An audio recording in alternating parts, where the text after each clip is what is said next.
तो जय हिंद, नमस्कार साथियों। तो अपन टेस्ट सीरीज स्टार्ट कर रहे हैं। तो आज से रेगुलर आपको टेस्ट सीरीज मिलने वाली है। तो यहाँ पे कोड है इसका, अपन कोड देख लेते हैं। देखो टेस्ट सीरीज का कोड भी देख लेते हैं जल्दी से। कोड अपने 24 ये हो जाएगा, ठीक है ना। मैं आपको ये बता देता हूँ जल्दी से। ये कोड है और पूरा सामान्य दिन का पेपर है और 2 घंटे रहेंगे। सीरीज ए है और अपन शुरू करते हैं सबसे पहले बिना देरी किए। जल्दी से एक बार टेस्ट को देख लेते हैं। यहाँ पे अनुक्रमांक सब डाल देना। ये दृष्टि का टेस्ट है, तो शुरू कर देते हैं जल्दी से, ठीक है ना। तो अपन पहला क्वेश्चन शुरू कर देते हैं यहाँ पे।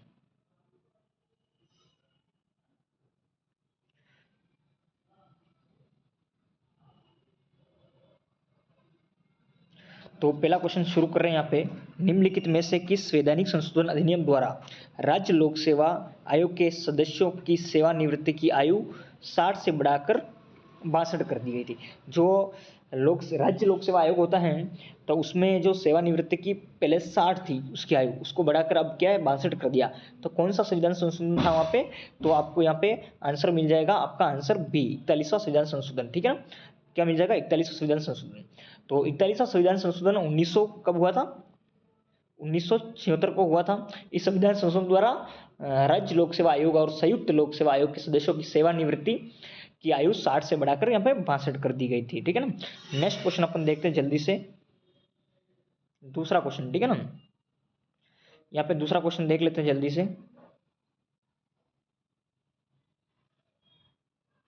निम्नलिखित विषयों में से कौन से विषय भारतीय संविधान की समवर्ती सूची के अंतर्गत हैं? तो कौन कौन से हैं? तो यहाँ पे पहला है दिवाला और शोधन असमता कोड, पशु के प्रति क्रूरता का निवारण, औषधियाँ और विष, कृषि स्रोत से आय पर कर। तो कौन कौन से हैं यहाँ पे? तो दूसरे का अपना आंसर हो जाएगा। यहाँ पे कौन कौन से हो जाएंगे देखते हैं अपन जल्दी से। तो ये पहला दिवाला और शोधन अक्षमता कोड, ये भी है इसमें शामिल, ठीक है ना। और दूसरा यहाँ पे हो जाएगा पशुओं के प्रति क्रूरता, ये भी इसमें शामिल है समवर्ती सूची में। और तीसरा औषधियाँ और विष, लेकिन कृषि स्रोत से आयकर ये इसमें शामिल नहीं है। तो इसका आंसर क्या हो जाएगा? यहाँ पे आंसर सी आंसर राइट हो जाएगा। क्या हो जाएगा आपका answer? C answer is right हो जाएगा।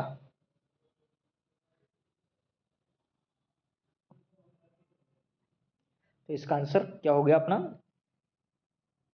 आंसर सी हो गया। तो आपको बता देता हूँ, भारत का संविधान संघ और राज्यों के बीच विधायी शक्तियों में 3 सूचियां हैं वहाँ पे। तो 7वीं अनुसूची में संघ सूची, राज्य सूची और समृद्धि सूची का उल्लेख किया गया है। तो नेक्स्ट अपन चौथा क्वेश्चन यहाँ पे देख लेते हैं जल्दी से।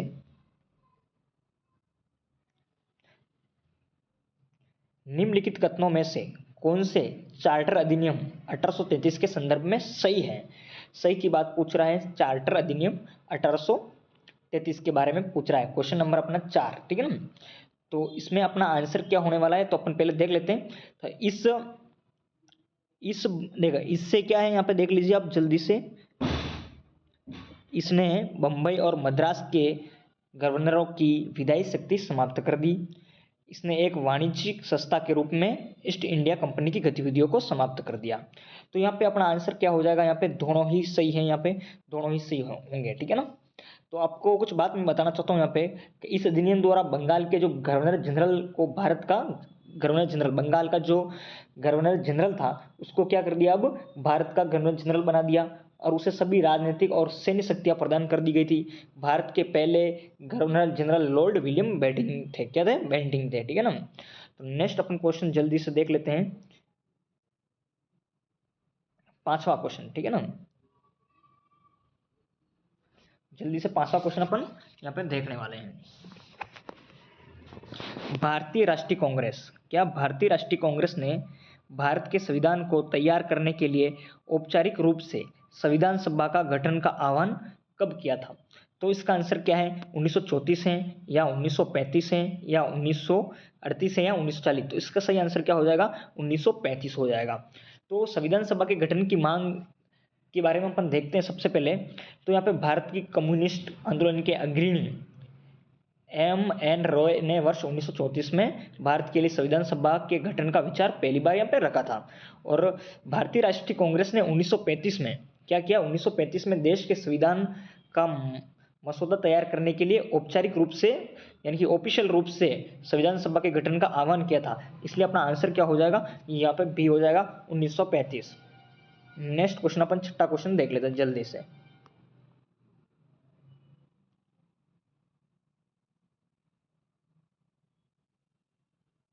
यहाँ पे कुछ मिलान करने वाला क्वेश्चन है, तो अपन जल्दी से यहाँ पे देख लेंगे। तो सबसे पहले सूची 1 दे रखी है और सूची 2 से मिलान करना है। क्या, सूची 1 से सूची 2 में मिलान करना है। यहाँ पे क्या करना है, मिलान करना है। तो अपना आंसर क्या होने वाला है यहाँ पे देख लेते जल्दी से। द्विसदनात्मक व्यवस्था, ठीक है ना। ये व्यवस्था कहाँ से ली गई है, तो यहाँ पे ए का क्या, ये ब्रिटेन से ली गई है, बिल्कुल यहाँ पे ब्रिटेन से ली गई है। और दूसरा अपन देखते हैं यहाँ पे राज्य के नीति निर्देशक तत्व, ये आयरलैंड से लिए, ये अपन को पता है। इसका मतलब बी का 2 हो जाएगा। मौलिक कर्तव्य, यानी कि मौलिक कर्तव्य जो फंडामेंटल राइट्स की बात कर रहे हैं, तो सी का क्या हो जाएगा, रूस नहीं, मौलिक नहीं, फंडामेंटल राइट्स नहीं है, कर्तव्य की बात कर रहे हैं, ठीक है ना, मौलिक अधिकार की बात नहीं कर रहे हैं। यहाँ पे सी का आंसर क्या, मौलिक कर्तव्य कहाँ से लेंगे, कर्तव्य तो रूस से लेंगे। और संविधान संशोधन क्या है, यहाँ पे दक्षिण अफ्रीका से लेंगे। तो इसका मतलब आंसर अपना क्या हो जाएगा, यहाँ पे डी आंसर इज करेक्ट हो जाएगा। नेक्स्ट अपन क्वेश्चन देखते हैं, अगला 7वां क्वेश्चन जल्दी से देख लेते हैं।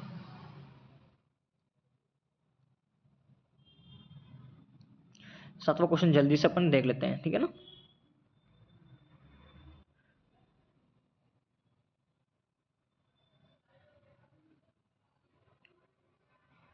तो स्टार्ट करते हैं अपन, 7वां क्वेश्चन देख लेते हैं जल्दी से।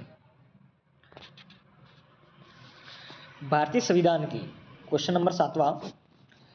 तो भारतीय संविधान की दूसरी अनुसूची निम्नलिखित में से किसकी परिलब्धियों, भत्ते, विशेषाधिकार से संबंधित है।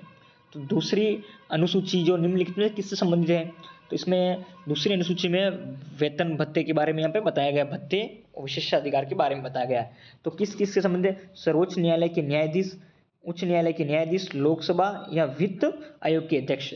तो यहाँ पे अपना आंसर क्या होने वाला 7वां का, तो यहाँ पे आंसर हो जाएगा अपना सर्वोच्च न्यायालय के न्यायाधीशों के बारे में सही बात है, उच्च न्यायालय के न्यायाधीशों के बारे में भी सही है, और लोकसभा अध्यक्ष के बारे में भी सही है। लेकिन चौथा नहीं होगा, क्योंकि वित्त आयोग के बारे में यहाँ पे नहीं है। तो इसका मतलब आंसर इज सी राइट हो जाएगा। क्या हो जाएगा अपना आंसर, सी राइट हो जाएगा। तो अपना आंसर कौन सा राइट हो जाएगा, सी आंसर इज राइट हो जाएगा, बिल्कुल। तो यहाँ पे मैं आपको कुछ बता देने वाला हूँ।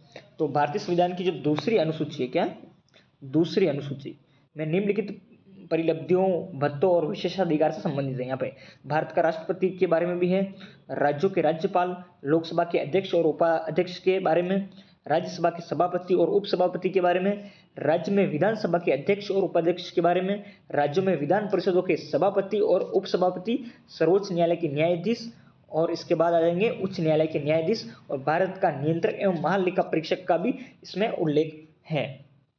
नेक्स्ट अपन देख लेते हैं जल्दी से 8वां क्वेश्चन।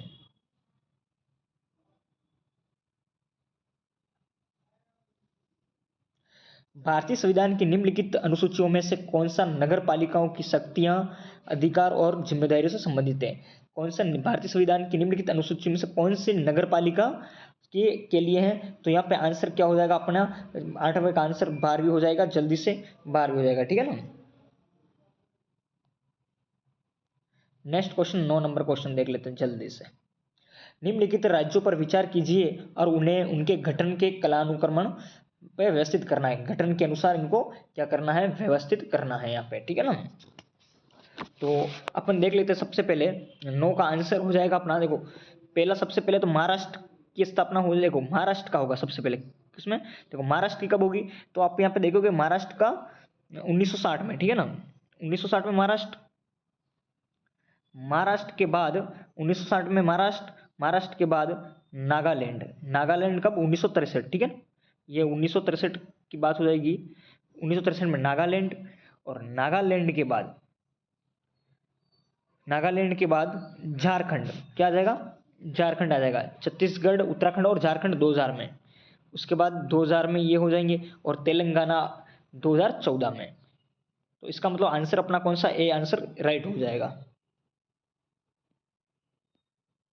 जल्दी जल्दी कर लेते हैं, व्याख्या नहीं करते अपन, जल्दी से फटाफट निपट लेते हैं इन क्वेश्चनों को फटाफट। चलो ठीक है, चलो करें।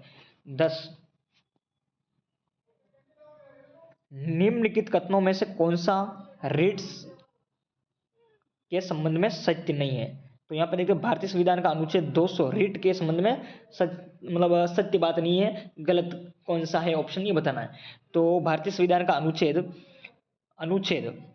226 सभी उच्च न्यायालय को रीट जारी करने का बिल्कुल अधिकार देता है। सर्वोच्च न्यायालय केवल मौलिक अधिकारों के प्रवर्तन के लिए रीट जारी करेगा, बिल्कुल ये भी सही बात है।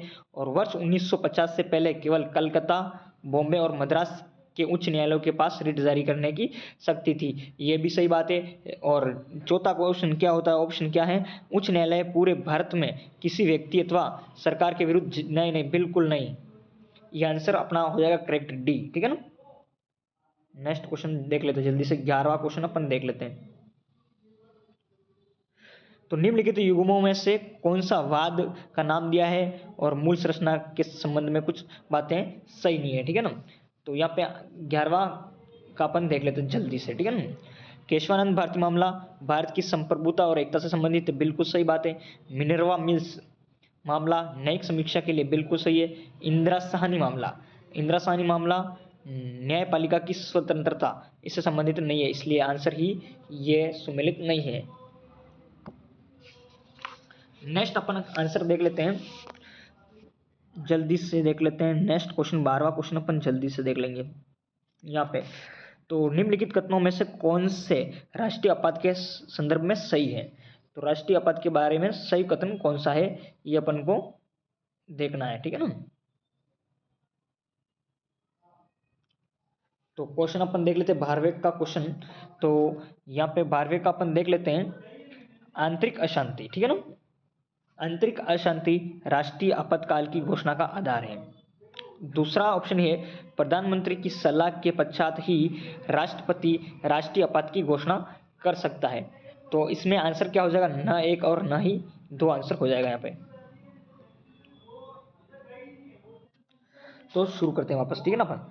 तो यहाँ पे राष्ट्रपति मंत्रिमंडल की लिखित अनुशंसा प्राप्त करने के बाद ही राष्ट्रीय आपात की घोषणा कर सकता है। इसका मतलब यह है कि आपातकाल की घोषणा केवल मंत्रिमंडल की सहमति पर ही की जा सकती है, न केवल प्रधानमंत्री की सलाह पर, ठीक है ना। तो यहाँ पे अपना क्वेश्चन नेक्स्ट अपन 13वां क्वेश्चन देख लेते हैं।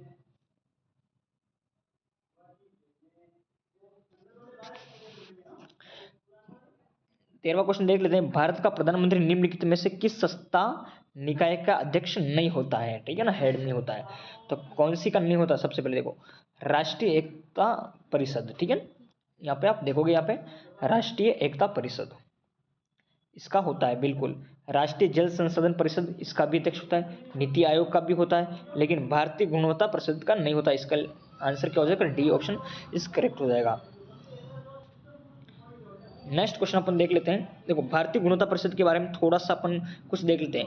इसे 1996 में लिए गए मंत्रिमंडल के निर्णय के माध्यम से प्रमाणन के लिए एक राष्ट्रीय निकाय के रूप में 1997 में स्थापित किया गया।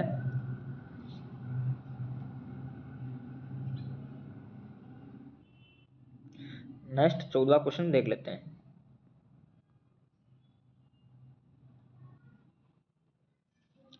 क्वेश्चन 14,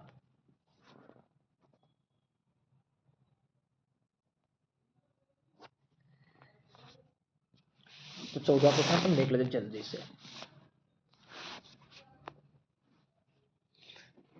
भारत का राष्ट्रपति अपना इस्तीफा किसे सौंपता है? तो अपन ऑप्शन देख लेते हैं, लोकसभा अध्यक्ष, भारत के उपराष्ट्रपति, भारत के मुख्य न्यायाधीश, भारत के प्रधानमंत्री। तो ऑप्शन अपना करेक्ट हो जाएगा, भारत का राष्ट्रपति अपना इस्तीफा किसे देगा, भारत के उपराष्ट्रपति। ऑप्शन सेकंड सही हो जाएगा। भारत का राष्ट्रपति अपना पद धारण करने की तिथि से 5 वर्ष की अवधि तक पद पर बना रहता है, लेकिन उसका जब तक उत्तराधिकारी नहीं आएगा तब तक वो पद पर बना ही रहेगा। वह किसी भी समय उपराष्ट्रपति को त्यागपत्र सौंपकर अपने पद से इस्तीफा दे सकता है। और राष्ट्रपति होता है ना, महाभियोग की प्रक्रिया द्वारा उससे समय से पूर्व हटाया भी जा सकता है। और राष्ट्रपति अपने 5 वर्ष के कार्यकाल से अधिक तब तक पद पर बना रहेगा, उसका कोई उत्तराधिकारी कार्यभार नहीं संभालता है, ठीक है ना। इसमें उस कार्यालय के लिए पुनः नियुक्ति होने के लिए अर्हता होती है। और नेक्स्ट अपन क्वेश्चन यहाँ पे देख लेते हैं। भारत के राष्ट्रपति के बारे में थोड़ा कुछ अनुच्छेद के बारे में देख लेते हैं। तो 54, अनुच्छेद 54 क्या अनुच्छेद 54 राष्ट्रपति का चुनाव से संबंधित है। अनुच्छेद 55 देख लेते हैं। तो राष्ट्रपति के चुनाव की विधि कैसे होगी इसके बारे में। और अनुच्छेद 56 में राष्ट्रपति के पद का कार्यकाल है। अनुच्छेद 57 में पुनर्नियुक्ति के लिए अर्हता दी हुई है। और अनुच्छेद 58 में राष्ट्रपति के रूप में नियुक्ति के लिए अर्हता है। नेक्स्ट क्वेश्चन 15वां क्वेश्चन अपन जल्दी से देख लेते हैं। तत्काल सार्वजनिक महत्व के एक निश्चित मामले पर सदन का ध्यान आकर्षित करने के लिए लोकसभा में निम्नलिखित में से कौन सा प्रस्ताव पेश किया जाता है। तो इसका आंसर क्या हो जाएगा, आंसर इज ए, राइट हो जाएगा। जल्दी जल्दी क्वेश्चन को अपन कर लेते हैं। क्वेश्चन नंबर 16, निम्नलिखित कथनों में से कौन सा सर्वोच्च न्यायालय सुप्रीम कोर्ट के न्यायाधीशों के लिए सही है।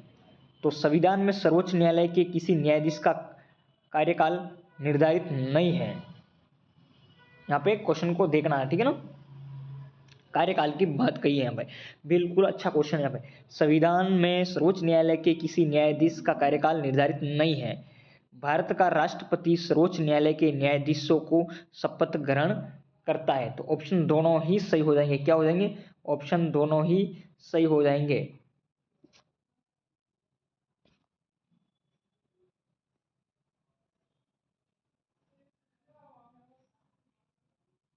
ऑप्शन दोनों ही सही हो जाएंगे। क्या, सी ऑप्शन राइट हो जाएगा। क्योंकि आपको मैं बताना चाहता हूं कि भारतीय संविधान में सर्वोच्च न्यायालय के न्यायाधीशों के रूप में नियुक्ति के लिए न्यूनतम आयु निर्धारित,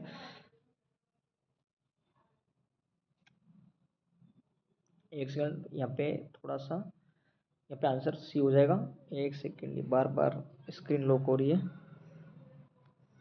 अपन नेक्स्ट क्वेश्चन 17वां क्वेश्चन यहाँ पे देख लेते हैं जल्दी से। 17वां क्वेश्चन,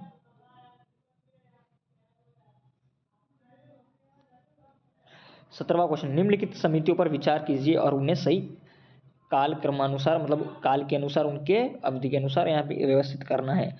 तो अपन यहाँ पे देखेंगे क्वेश्चन 17 का आंसर अपन देख लेते हैं जल्दी से। तो यहाँ पे सबसे पहले क्वेश्चन 17 ही है, इस पर देख लेते हैं। अशोक मेहता समिति, बलवंत राय मेहता और M.S. सिंघवी समिति और JV.K. राव समिति। तो इसको इनके काल के अनुसार व्यवस्थित करनी है यहाँ पे सबसे पहले, ठीक है ना। तो अपन यहाँ पे देखेंगे सबसे पहले, तो यहाँ पे बलवंत राय मेहता समिति क्या आती है। बलवंत राय मेहता समिति का गठन कब होता है, सबसे पहले देखेंगे अपन। बलवंत राय मेहता समिति का गठन 1957 में होता है। ओके, अशोक मेहता समिति का कब होगा, 1977। अशोक मेहता का 1977 हो जाएगा। अशोक मेहता समिति के बाद आती है LM सिंघवी समिति। क्या आएगी, ML सिंघवी 1886। क्या आएगा, 1886। और उसके बाद 1985 में क्या हो जाएगी, नहीं सॉरी दोस्तों, यहाँ पे मिस्टेक हो गई है। JV.K. राव समिति 1985 में होगा और ML सिंघवी समिति 1986 में इसका गठन होगा। तो इसका मतलब आंसर अपना हो जाएगा यहाँ पे, आंसर सी राइट हो जाएगा, ठीक है ना। नेक्स्ट क्वेश्चन,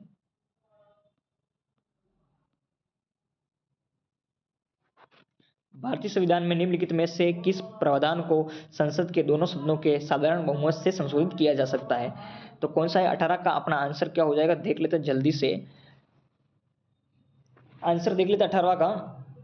तो यहाँ पे नए राज्यों का प्रवेशन भी साधारण बहुमत से किया जा सकता है। संसद में कार्य साधक संख्या भी ये हो सकता है, राजभाषा का प्रयोग के लिए भी, और निर्वाचन क्षेत्रों का परिसीमन ये भी साधारण बहुमत द्वारा किया जा सकता है। इसका मतलब आंसर अपना हो जाएगा बी इज राइट हो जाएगा। 19वां क्वेश्चन देख लेते हैं जल्दी से। निम्नलिखित कथनों में से कौन सा भारत सरकार अधिनियम 1919 के संदर्भ में सही है। सही क्वेश्चन के अपन को सही कौन सा है ये अपन को देखना है यहाँ पे। तो सबसे पहले पहला ऑप्शन क्या है, इस अधिनियम के तहत, 19वां क्वेश्चन, इस अधिनियम के तहत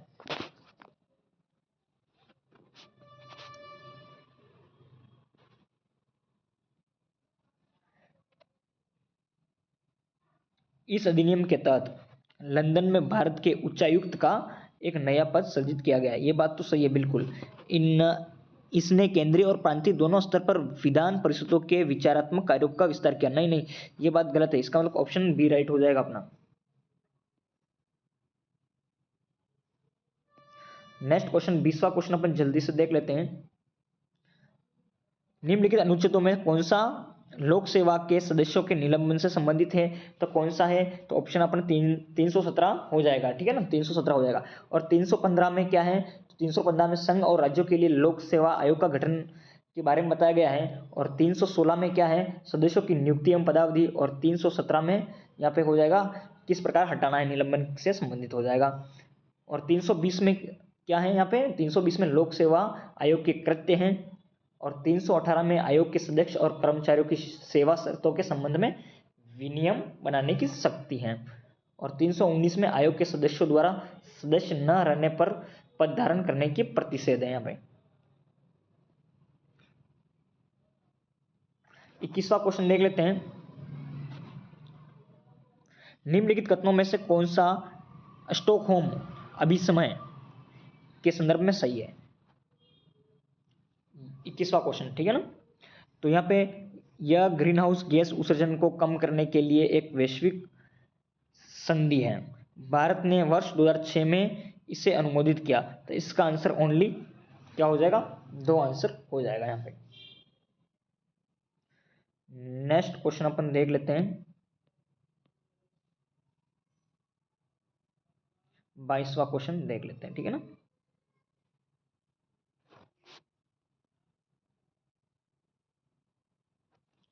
निम्नलिखित में से कौन सा ई अपशिष्ट प्रदूषक स्रोत सही सुमेलित नहीं है? सही सुमेलित नहीं है, ठीक है ना। लेड, ग्लास पैनल बिल्कुल सही है। कैडमियम, इंफ्राडेक्टर, पारा थर्मोस्टेट और बेरियम मदरबोर्ड, ये गलत बात है यहाँ पे। तो इसका आंसर क्या हो जाएगा? डी हो जाएगा। आंसर बिल्कुल डी हो जाएगा। नेक्स्ट क्वेश्चन 22वां क्वेश्चन देख लेते हैं, ठीक है ना। निम्नलिखित गैसीय प्रदूषकों में से कौन सा सौर मंडल में पाया जाता है? कौन सा सौर मंडल में पाया जाता है? तो अपन यहाँ पे देख लेते हैं। सौर मंडल में क्या क्या? ओजोन मिलेगी, बिल्कुल सही बात है। कार्बन, हाइड्रोकार्बन मिलेगी, बिल्कुल सही बात है। सल्फर डाइऑक्साइड मिलेगी और हाइड्रोजन सल्फाइड मिलेगी। मतलब चारों ही सौर मंडल में मिलने वाली यहाँ पे गैस हो जाएंगी, प्रदूषक हो जाएंगे। इसका मतलब आंसर क्या हो जाएगा? डी अपना करेक्ट आंसर हो जाएगा। Question number 24।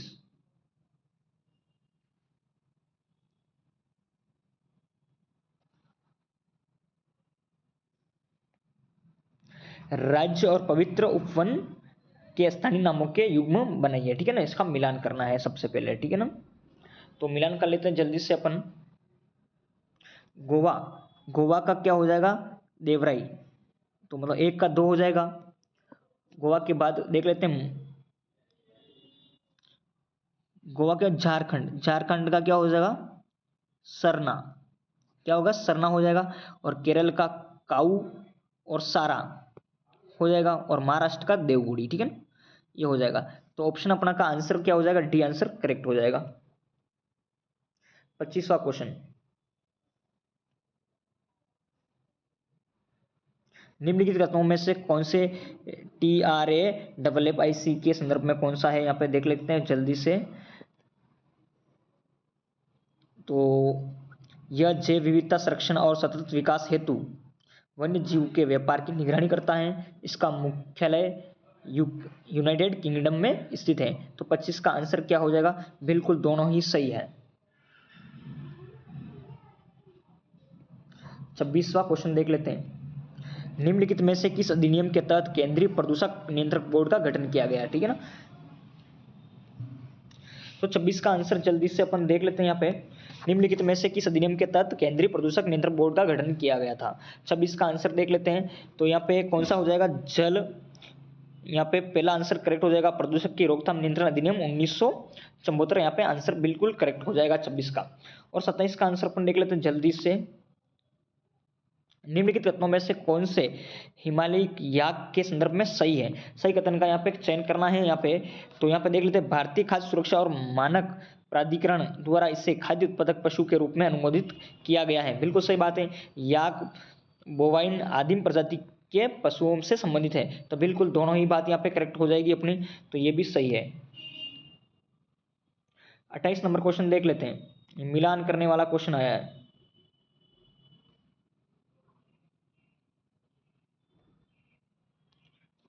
तो 28 नंबर क्वेश्चन अपन जल्दी से देख लेते हैं, ठीक है ना। माउंट किनाबालू, ठीक है ना, माउंट किनाबालू कहाँ है? मलेशिया में है। तो ए का 2 आंसर हो जाएगा, इसका मतलब ये ऑप्शन एक ही मिल रहा है अपन का, आंसर कौन सा? ए राइट हो जाएगा यहाँ पे। चलो ठीक है, अपन देख लेते हैं अगले नेक्स्ट क्वेश्चन, 29वां क्वेश्चन देख लेते हैं। निम्नलिखित युगों में से कौन सा कोयला क्षेत्र दिया है और भारतीय राज्य दिए हैं? कौन सा कोयला क्षेत्र कहाँ कहाँ है? तो 29 का अपन आंसर देख लेते हैं जल्दी से, रंजित घाटी। तो इसका मतलब सही सुमेलित नहीं है, ये पूछा है इन्होंने, तो आंसर इसका क्या हो जाएगा? देखो देख लेते हैं, रंजित घाटी सिक्किम में, बिल्कुल ये सही बात है, ठीक है ना। ललमटिया झारखंड में, बिल्कुल सही है। कर्णपुरा तेलंगाना में नहीं है, यह आंसर अपना ये गलत हो जाएगा, ठीक है ना।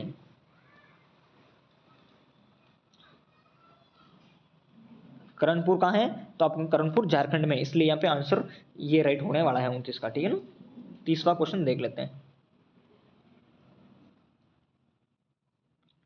जल्दी से। 30वां, निम्नलिखित कथनों में से कौन से लक्षद्वीप के संदर्भ में सही है? लक्षद्वीप के बारे में सही कथन का चयन करना है यहाँ पे। लक्षद्वीप में उपस्थित सभी द्वीप प्रवाल से बने हुए हैं, बिल्कुल करेक्ट बात है, ये तो सही बात है। अमन द्वीप इसका सबसे दक्षिणी द्वीप है, ये भी बात अपन को क्या है? सही है बिल्कुल, तो इसका मतलब ए और दोनों बिल्कुल सही हो जाएगा। 31वां क्वेश्चन देख लेते हैं, निम्नलिखित कथनों में से कौन सा भारतीय मरुस्थल के संबंध में सत्य है? भारतीय मरुस्थल के बारे में कौन सा कथन सत्य है, ये पूछा गया है यहाँ पे। तो यह अरावली श्रेणी के पश्चिम में छोर पर है, बिल्कुल सही बात है, अरावली श्रेणी के पश्चिम में है भारतीय मरुस्थल, ठीक है ना, ये बात भी सही है। इस क्षेत्र में 150 मिमी से कम वर्षा होती है, बिल्कुल ये बात भी सही है। लूणी इस क्षेत्र की एकमात्र लंबी नदी है, बिल्कुल ये बात भी सही है, इसका मतलब आंसर उपयुक्त सभी हो जाएगा। 32वां क्वेश्चन अपन देख लेते हैं जल्दी से, सोन नदी निम्नलिखित में से किस राज्य से होकर नहीं बहती? सोन नदी के बारे में बताया गया है, सोन नदी कौन से राज्य से नहीं बहती है? तो अपन देख लेते हैं, छत्तीसगढ़ में बिल्कुल बहती है, मध्य प्रदेश में बिल्कुल, बिहार में बिल्कुल, और झारखंड में नहीं बहती है। 33वां क्वेश्चन देख लेते हैं जल्दी से, सूची 1 और 2 से यहाँ पे मिलान करना है यहाँ पे। तो इधर झील दिए है और कौन सा राज्य है? तो एक साइड में अपन देख लेते हैं, एक साइड में झील और कौन से राज्य में है? तो वेम्बनाड कहाँ है? केरल में, ठीक है ना। 1 का 2 हो जाएगा, थोड़े से स्क्रीन छोटी कर लेते हैं, ठीक है ना। अपन को आंसर मिल गया, देखो वेम्बनाड केरल में है, 1 का 2 आंसर किस में मिल रहा है? ये ऑप्शन कट गया, ये कट गया, ये कट गया, तो अपने पास ऑप्शन ए ही बचता है, तो ये हो जाएगा। वेम्बनाड कहाँ है? केरल में। चिल्का झील कहाँ है? चिल्का ओडिशा में। कहाँ है? ओडिशा में चिल्का है। और शिवाजी सागर कहाँ है? तो महाराष्ट्र में है। कहाँ है? महाराष्ट्र में। और इंदिरा सागर, इंदिरा सागर क्या? मध्य प्रदेश में है।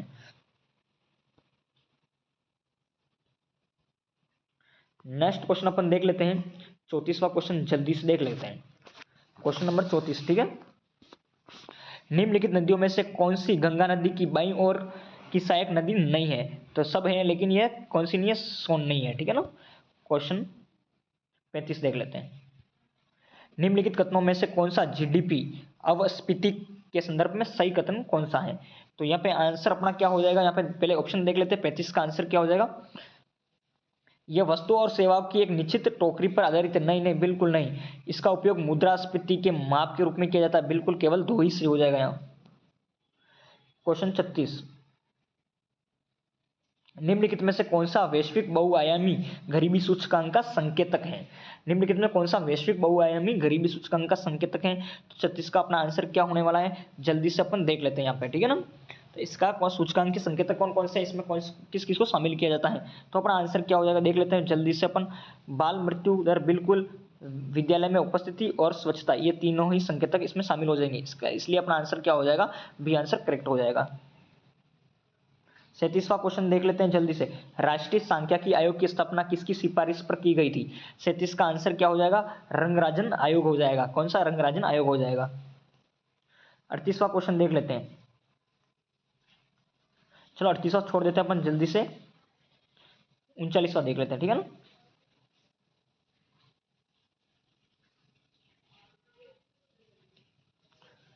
निम्नलिखित देखो, वर्ष 1944, 39वां क्वेश्चन के बारे में अपन देख रहे हैं। वर्ष 1944 में गांधीवादी योजना किसके द्वारा शुरू की गई थी? तो किसके द्वारा की गई? श्रीमन नारायण अग्रवाल, आंसर हो जाएगा। 40 देख लेते हैं, 40 का 40 का निम्नलिखित में से कौन सी पंचवर्षीय योजना हेरोल्ड डोमर मॉडल पर आधारित है? तो कौन सी प्रथम हो जाएगी? प्रथम पंचवर्षीय योजना के बारे में हो जाएगा, ठीक है ना। इसके मॉडल के बारे में अपन देखेंगे, बाद में विस्तार से चर्चा करेंगे, लेकिन अभी इतना ही फास्ट करेंगे। 41वां क्वेश्चन देख लेते हैं। विस्तारित निधि सुविधा कार्यक्रम किससे संबंधित है? तो यहाँ पे किससे संबंधित हो जाएगा? अंतर्राष्ट्रीय मुद्रा कोष से संबंधित हो जाएगा। 42वां क्वेश्चन देख लेते हैं।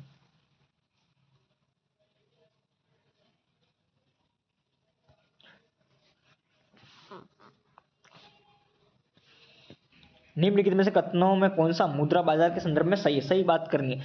शीघ्रावधि द्रव्य कोलिमनी बाजार में धनराशि आमतौर पर 15 दिनों के लिए उधार ली जाती है अथवा जुटाई जाती है, बिल्कुल गलत बात है। नोटिस मनी मार्केट को अंतर बैंक मुद्रा बाजार के रूप में भी जाना जाता है, बिल्कुल। केवल आंसर क्या हो जाएगा अपना? डी आंसर हो जाएगा, केवल 2 ही सही है। 43वां देख लेते हैं। तो यहाँ पर देख, निम्नलिखित कथनों में से कौन सा मुद्रा बाजार के विभिन्न लिखतों से संबंधित हैं? सही कौन सा है? ट्रेजरी बिल पत्र भारतीय रिजर्व बैंक द्वारा जारी किए गए वचन पत्र है, बिल्कुल सही बात है। वाणिज्य पत्रों की परिपक्वता अवधि कितने? 15 दिन से 200 मतलब 365 दिन होती है, बिल्कुल ये सही बात है। जमा प्रमाण पत्र मुद्रा बाजार के आरक्षित और पारक्रम्य बेचनीय लिखित है, बिल्कुल चारों ही ऑप्शन यहाँ पे करेक्ट हो जाएंगे। 44वां क्वेश्चन देख लेते हैं। तो 44वां क्वेश्चन यहाँ पे देखने वाले अपन।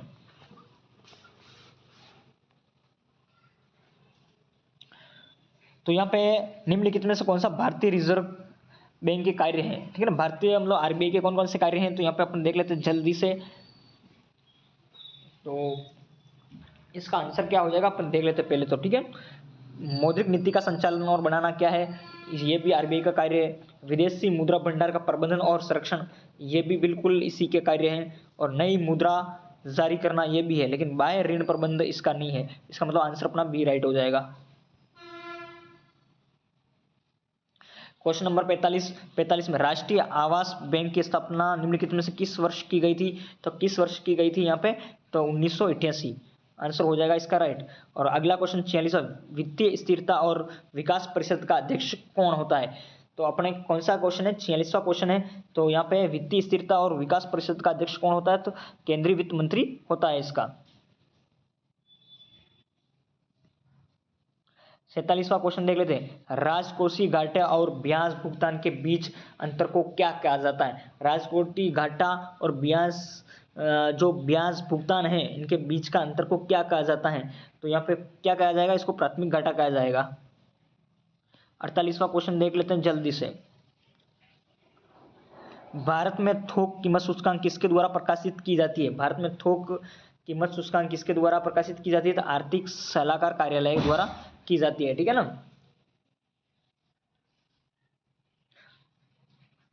नेक्स्ट क्वेश्चन अपन देख लेते हैं जल्दी से, 49वां क्वेश्चन देख लेते हैं। आज 85 क्वेश्चन करेंगे बिल्कुल। निम्नलिखित में से कौन सा पूंजी खातों का घटक नहीं है? कौन सा पूंजी खाते मतलब पूंजी खाते का घटक कौन सा नहीं है? निम्नलिखित ऑप्शन दिए हुए हैं, उससे हमको सही आंसर सेलेक्ट करना है। तो यहाँ पे विदेश से ऋण प्राप्त करना, ये भी इसमें शामिल है। विदेश मुद्रा भंडार में परिवर्तन, विदेशी निवेश, लेकिन सेवाओं का व्यापार किस में नहीं आएगा? पूंजी खातों का घटक नहीं है। लास्ट 50वां क्वेश्चन देख रहे हैं अपन। फिर कल जस्ट नेक्स्ट जो क्वेश्चन बचेंगे उसको अपन कल करेंगे। निम्नलिखित में से कौन सा मुद्रा अवमूल्यन का प्रभाव है? ये 4 ऑप्शन दिए हुए हैं। निम्नलिखित में कौन सा मुद्रा अवमूल्यन का प्रभाव है? तो अपना 50वां का आंसर अपन देख लेते हैं। देखो ऑप्शन दिया है, पहला ऑप्शन क्या दिया है? आयात सस्ता हो जाना मुद्रा अवमूल्यन का प्रभाव है? नहीं नहीं, बिल्कुल नहीं। उपभोग में विविधता, अधिक विदेशी आस्तियों से स्वामित्व की स्वतंत्रता, और डी है इसका आंसर राइट, मांग प्रेरित मुद्रा स्फीति। ठीक है ना, इसका आंसर है। तो दोस्तों आज के लिए इतना ही। नेक्स्ट अपन अगले वीडियो में मिलेंगे बिल्कुल, और अगले वीडियो में बिल्कुल डिटेल से व्याख्या करेंगे। लेकिन आज के लिए इतना ही। नेक्स्ट अगला वाला सेशन 51 से स्टार्ट होगा क्वेश्चन, और 150 का 150 पूरा करवाया जाएगा। चैनल को सब्सक्राइब कीजिए बिल्कुल। 70 से 80 टेस्ट सीरीज आपको मिलने वाली है फ्री में।